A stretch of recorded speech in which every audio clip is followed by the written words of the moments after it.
11.1 is just around the corner, and a week later, the raid is going to open up. And you know what we do on this channel? We do the raids. We pug the shit out of them. I haven't seen any previews for any of these bosses yet. I don't know what any of the mechanics are like, but it looks like Ready Check Pull put together a quick 14-minute summary that goes through all the bosses in the raid. I think this will be nice to watch. Let's go ahead and check this thing out. Hey, I'm Zax, and here's a little preview of every boss in the new raid, Liberation of Undermine. Brought to you by Wowhead, the best place to find all I haven't raided with you for weeks because we destroyed Queen Ansarek. Got too easy, man. I want some challenging content. That's why I'm doing Zekbeer today. Yeah, we got Queen. We AOTC long time ago. Come on, guys. Info you need to be ready for the raid. Quick reminder before I get into it, our Patreon is going to have a bunch of exclusive content this tier, like extended heroic guides, mythic walkthrough guides, and a new weekly podcast for anybody that wants to hear us yap about WoW. So check out patreon.com/readycheckpull for more info. All right, so the first things first, I just want to say I hope they don't have any fucking mechanics where I got to divide the fucking raid up into whatever 2, 3, 4 groups and deal with that shit. I hate that crap.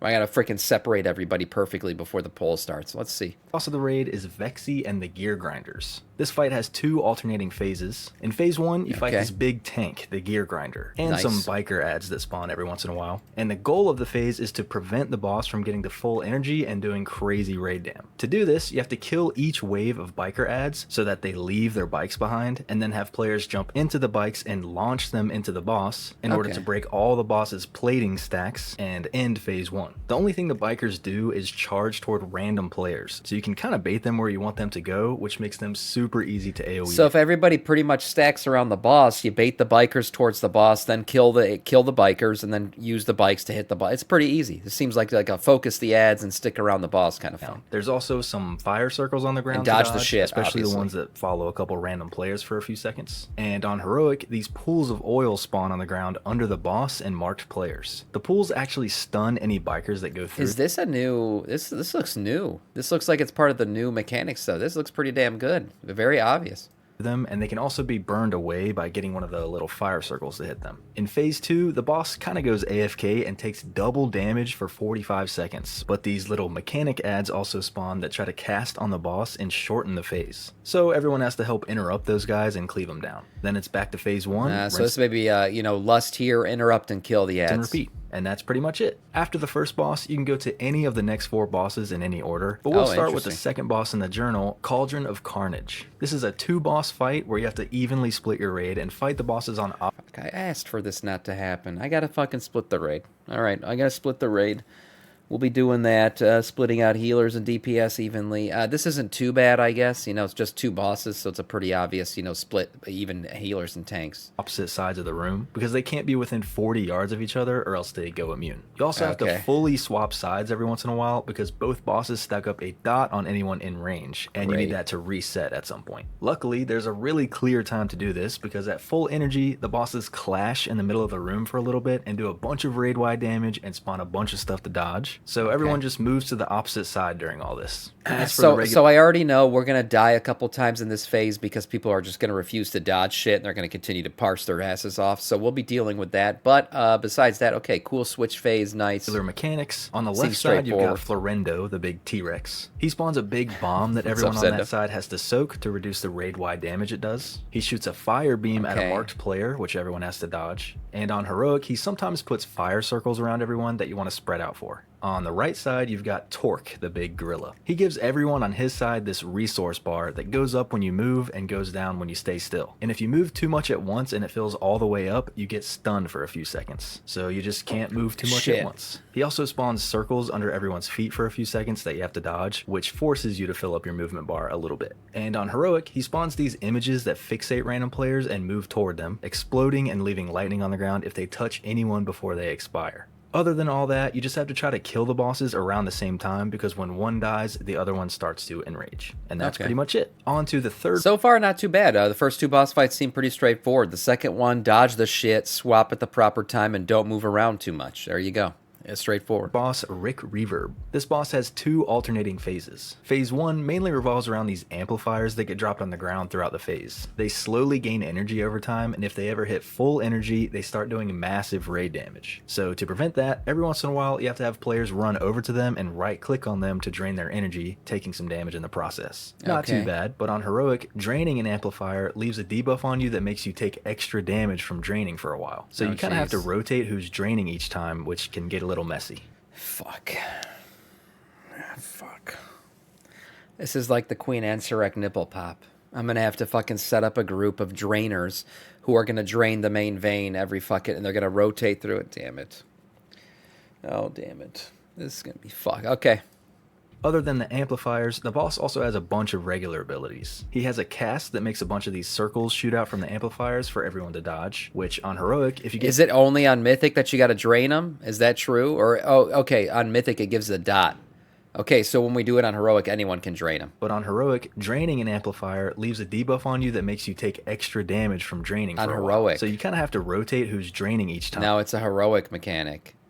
Yeah, that's he just said on Heroic. Fuck. Okay. Which can get a little messy. Other than the amplifiers, the boss also has a bunch of regular abilities. He has a cast that makes a bunch of these circles shoot out from the amplifiers for everyone to dodge, which on Heroic, if you get hit by 2 of these in a row, you get mind controlled and walk toward the boss, and your team has to break you out with damage. Yeah, he has a beam that he shoots at a marked target, which everyone else has to dodge. He puts these blue circles on a bunch of random players, which is a pulsing AoE dot that everyone has to spread out for. His melee swings are little frontals, so everyone has to stay out of the front. He gives extra energy to amplifiers that are too close to him, so you have to keep him away from them. And on Heroic, he spawns these bomb ads on the ground that everyone has to help kill before they explode on the raid after a few seconds.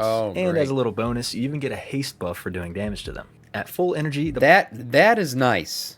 Oh man, that's really good.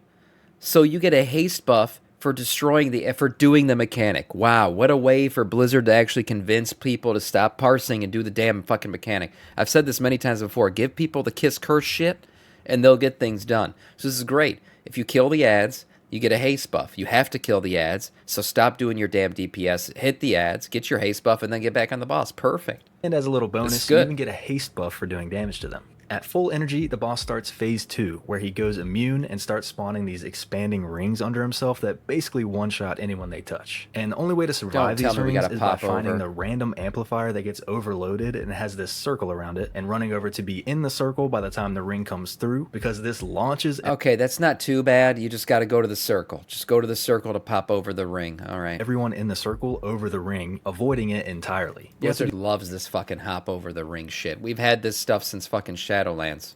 Do this a few times in a row, and then it's back to phase 1. But there will be 1 amplifier left over from the previous phase 1, so the fight gets harder over time. And the third phase 2 is a hard enrage, so you're on a pretty strict timer. And that's pretty much it. On to the 4th boss, Stix Bunkjunker. So that's the 3rd boss seems like one of the hard... Rik Reverb, dealing with the sticks, right? Dealing with the giant sticks in the ground, draining them properly, especially on Heroic. That's going to be the main mechanic, I feel like, in that fight. On to the 4th boss, Stix Bunkjunker. This boss only has 1 phase, but it's super unique. The main thing that happens is, at full energy, the boss does this big lightning channel that spawns a bunch of these green garbage piles, as well as this big bomb randomly around the room. It also picks a few random players to automatically get put on these garbage balls that roll forward, and those players have to steer the balls through garbage piles to soak them up and grow the ball, eventually getting the ball big enough to be able to run into the bomb and destroy it before it explodes and wipes the raid. You only need 1 of the ball players to do this, so the rest of the balls can actually be ran into the boss to do a ton of boss damage depending on how big their ball is. The balls can also be used... Big balls, that's right, the big balls fight. Okay, this is going to be a good one. So hopefully the people who actually get assigned to the balls are going to be doing the balls properly.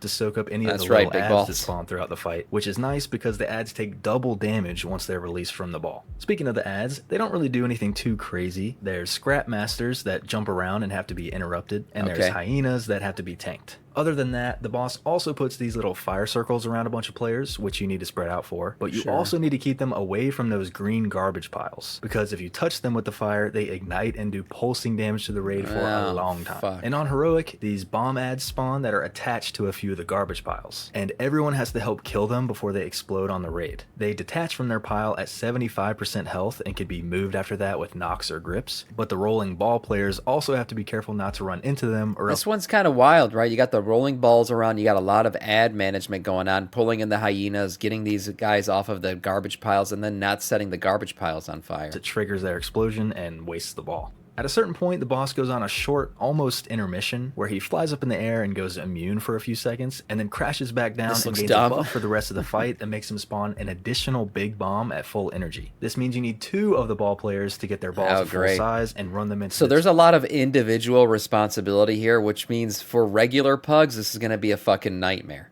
This boss will be a nightmare for regular pugs. Luckily, on our streams here, we don't do regular pugs, right? We do amazing pugs, so this should be doable. 2 bombs around the room to prevent a wipe. And that's pretty much it. On to the 5th boss, Sprocket Monger Lockinstock. This boss has 2 alternating phases. In phase 1, you have to deal with a bunch of simpler mechanics that don't really have much to do with each other, but they get a little crazy later in the fight. You have to stay out of the sections of the room that the boss electrifies, which actually doesn't cover the conveyor belts around the room, so you can use those to move around. And he changes the sections throughout the fight, so you do have to relocate around the room sometimes, but the pattern is the same every pull. The boss makes these drills spawn under marked players' feet for a couple seconds, which everyone has to avoid. And the boss has 3 different inventions he can activate, which come cruising down the conveyor belts beforehand. On the left side, you've got the fire beams, which everyone has to avoid. On the right side, you've got the rockets that shoot across the room, which everyone has to dodge. And in the middle, you've got the magnets that pull everyone toward them for a couple seconds and stun you if you touch them.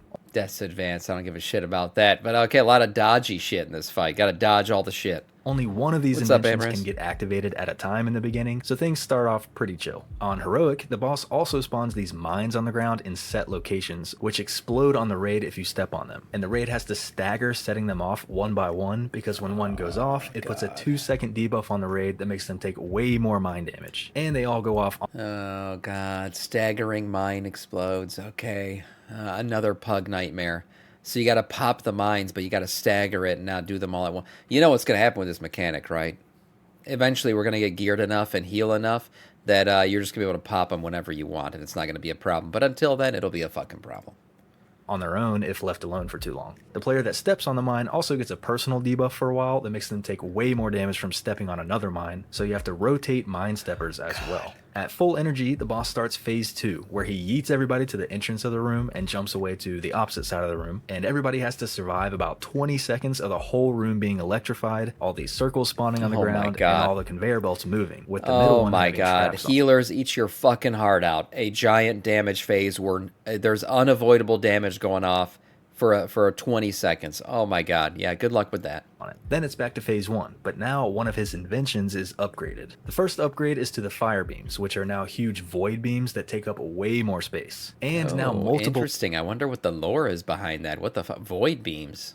What the hell? Inventions can activate at a time, so you'll have to dodge rockets while avoiding the big void beams at the same time, or resist the magnets while avoiding the beams, etc. After another phase 2, the rockets get upgraded and become some kind of void projectile. Needless to say, this fight goes from 0 to 100 real quick. And that's pretty much it. It's a very much dodge the shit fight. That's the main thing. You got the mines that you got to pop off at certain times, but overall it is a dodge everything you can possibly dodge fight.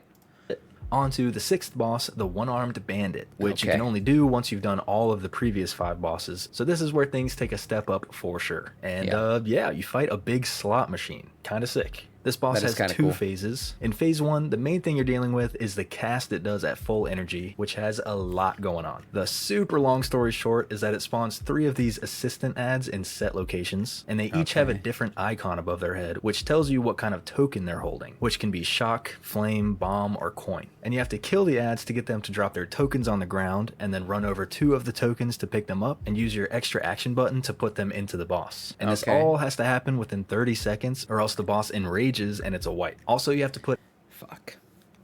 Okay, so you got to kill the ads quickly and pick up the coins and run them to the boss. Ads are priority, or we die. A different combination of tokens into the boss every time, or else that also enrages the boss. Oh my god, there's a certain order of the tokens.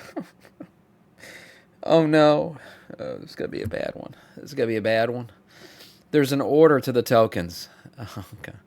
LFR, this will be a shit show, no doubt. Depending on which combination you put in, it spits out a corresponding mechanic. There's 6 possible mechanics you can get, which we'll go through more in our guide, but half of them spawn fixating bombs you have to avoid and kill. One spawns some fire swirlies to dodge. One spawns a magnet that pulls everyone in, and another just does a ton of raid damage. Those assistant ads you have to kill also have a few things going on. They can't be moved at all. They do a ton of unavoidable raid damage. They have to be interrupted every once in a while. And they put a dispellable dot debuff on random players that spawns fire swirlies when it's dispelled. Other than that, there's also a pretty unique mechanic going on the whole phase. The boss... I already know I'm going to be yelling, who the fuck dispelled that in the raid? You're going to dispel the fucking mechanic, it's going to drop a big fire shit show on the raid. Great. Yeah, GG, clicks on sub. Yeah, this is gonna be a tough one. This is gonna be the first wall of the raid. I already know it. This is the first wall boss where everyone's gonna hit this one, and it's gonna be a progression shit show for a little while. Rolls out these huge casino chips. That Please be positive. We do got this. I don't doubt it. We're gonna get just like every other raid. Shit, we did fucking Shadowlands raiding. Okay, this is still nothing compared to that. We're gonna get this stick, Ray. I agree. Be positive. There's just certain mechanics that when he says them, I can already foresee like the issues we're going to have with them. I can already tell. And do big damn to anyone they hit. But if you take a risk and stand super close to one as it's rolling by you, you get a 10% damage and healing buff for a few seconds. So you can play it safe and just dodge them, or if you're a gambler, you can actually have this buff going for a lot of the fight. The chips also fall over on the ground when they hit a wall, and the boss gets a damage buff for however many chips are out on the floor. But you can actually run over to a chip on the ground and roll it yourself to destroy it on the next wall, which also gives people another chance to risk getting that buff. Pretty cool mechanic. Anyway, what? That's crazy. Wait a minute. So the coins can give you a buff if you get hit by them, and if they're just laying down, they'll buff the boss? Pretty unique mechanic going on the whole phase. The boss rolls out these huge casino chips that stun and do big damn to anyone they hit. But if you take a risk and stand super close to one as it's rolling by you, you get a 10% damage and healing buff for it. So you don't want to get hit by it. You want to edge it. You want to be an edgelord to get as close as you can to it without getting hit by it. So you can play it safe and just dodge them, or if you're a gambler, you can actually have this buff going for a lot of the fight. The chips also... people are going to fucking gamble. WoW players are going to gamble because why? Because of the damage meters. That's why they're going to fucking do it. They fall over on the ground when they hit a wall, and the boss gets a damage buff for however many chips are out on the floor. But you can actually run over to a chip on the ground and roll it yourself to destroy it on the next wall, which also gives people another chance to risk getting that buff. Pretty cool mechanic. Anyway, once you've gone through all 6 of the token combos, the boss starts phase 2, where there's no more ads or tokens, and the boss starts choosing its own new mechanics to throw at you. The first one you get... Wait a minute, so you won't finish the phase unless you do all 6 combinations of coins? So you're going to have to coordinate, like, which one you haven't done yet?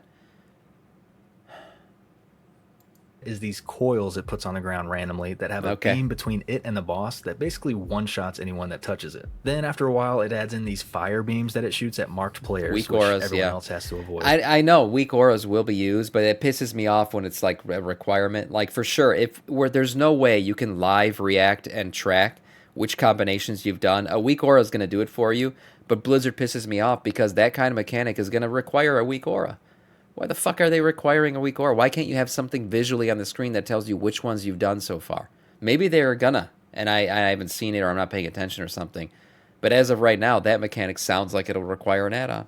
Then it adds in a big permanent dot on the raid, and eventually it enrages and just wipes you. So yeah, this last phase gets crazy real fast. And that's pretty much it. On to the second... I will say, that last boss, yeah, he's got some bullshit stuff, but the coin buff thing is kind of cool. That is a kind of cool mechanic. To last boss of the raid, Mug Z. This boss has 2 phases with an intermission between them. In phase 1, the first thing to know is that the boss has 2 different modes he can be in, which is controlled by having more players on one half of the room or the other. So when more players are on the right side, you get Mug mechanics, and when more are on the left side, you get Z mechanics. And you do have to switch modes throughout the phase because the boss gains energy over time, and if he hits full energy, he wipes the raid. And switching modes fully resets his energy. But you don't want to switch sides too often because you get a stack of a long dot every time you switch. It's like the elemental boss. You guys remember him from Dragonflight where you had to switch him to his different elemental phases and you couldn't leave him in one too long or he would get like hyper powered. That's what this is. As for the mechanics of each side, the left side has these 2 robot ads that spawn in set locations and do random raid damage, which just have to be cleaved down. It has these bomb ads that fixate random players, which are immune to damage, and they explode on the raid if anyone touches them, also spawning these little circles that have to be soaked or else they also explode on the raid. So you have to stagger setting the bombs off so you don't miss any of the little soaks. There's this big circle on a random player that several players have to help soak because it does split damage, and it also leaves fire on the ground and spawns an ad that needs to be focused down.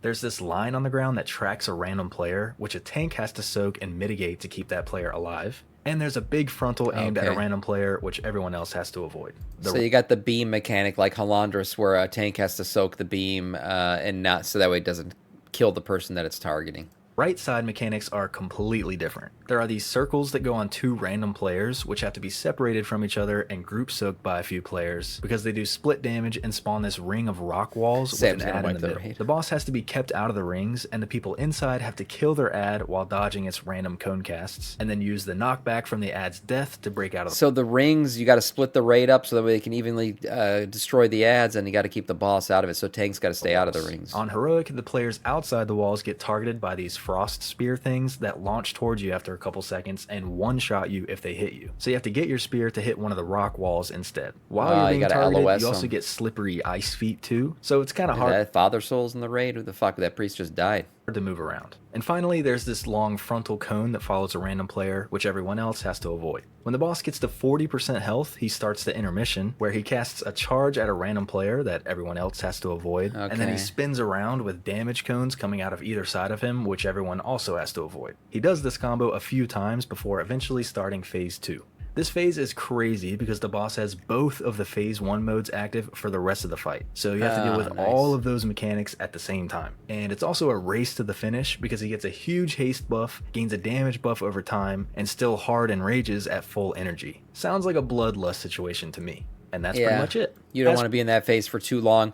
That last one, though, he didn't mention this, but if you watch right here, it looks like the bombs... for the rest of the fight. So you have to deal with all... also break the walls, which means if you have the frost beams, you're going to want to... all of those mechanics at the same time. You're probably going to want to be careful on how quickly you break down these walls, because you're going to need them for the frost beams, and it's too. also but look a race right here. To the finish, because he gets a huge haste buff, gains a damage buff over time. So the bomb hits the wall, and then it explodes and releases 2 more bombs. And still hard and rages at full energy. Sounds like a bloodlust situation to me. And that's pretty much it. As for the last boss, Chrome King Gallywix, Blizzard didn't do any testing of him on beta, which means we can't really do a preview for him. However, we're making a super detailed prediction video for the fight based on the journal, like we do for the last boss of every tier, so keep an eye out for that. This video was brought to you by Wowhead and their raid overview page, which tells you everything you need to know about the raid. It has the full dungeon journal, all the loot from the raid, links to all the upcoming boss guides, and much more. So check out the Wowhead link in the description. And of course, thank you to our supporters on Patreon for making these videos possible. Don't forget, our Patreon will be loaded with exclusive content this tier, like extended heroic guides, mythic raid walkthroughs, and our weekly podcast. So check out patreon.com/readycheckpool for more info. Good video. See you next time. I'll link the video in the chat. It was a good video. Look, I know I sounded like I was bitching the entire time. The truth is, none of those mechanics seem overly impossible. We'll see how Chrome King Gallywix works out, if he's as difficult as Queen Ansarek was for a lot of people to pug. Overall, some individualized mechanics that people are going to have to do. That's what's scary when you do a pug, is depending on random people to do shit correctly. But overall, I'm excited to go into the raid. That's for sure. Excited for the new raid, the new aesthetics, the new loot, and yes, maybe some new boss mechanics. We'll see how all of it works out.